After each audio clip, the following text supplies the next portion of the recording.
السلام عليكم ورحمة الله وبركاته.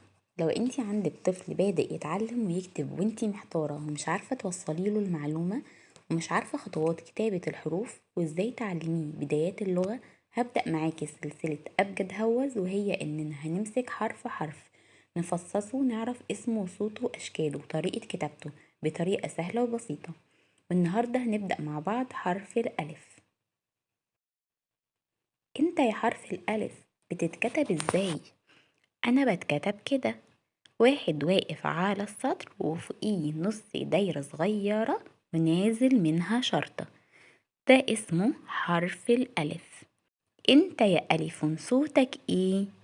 أنا ليا 3 أصوات. لما بيبقى فوقي فتحة بيبقى صوتي لما بيبقى فوقي فتحة بيبقى صوتي ولما بيبقى تحتي كسرة بيبقى صوتي ولما بيبقى تحتي كسرة بيبقى صوتي ولما بيبقى عليا ضمة بيبقى صوتي ولما بيبقى عليا ضمة بيبقى صوتي يبقى حرف الألف صاحبنا ليه 3 أصوات: آ إي أو. وأنا يا أصحابي من الحروف الرفاسة اللي عندها إيد واحدة، بمسك في صحابي اللي قبلي بس مش بمسك في صحابي اللي بعدي. يعني يا إما بتلاقوني مكتوب لوحدي كده، يا إما بتلاقوني ماسك في صحابي اللي قبلي كده. يلا يا أصحابي يا حلوين ندور على أشياء بحرف الألف. أ أ أسد.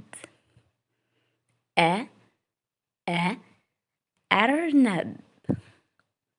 أ أ أذن. أ أ إبرة.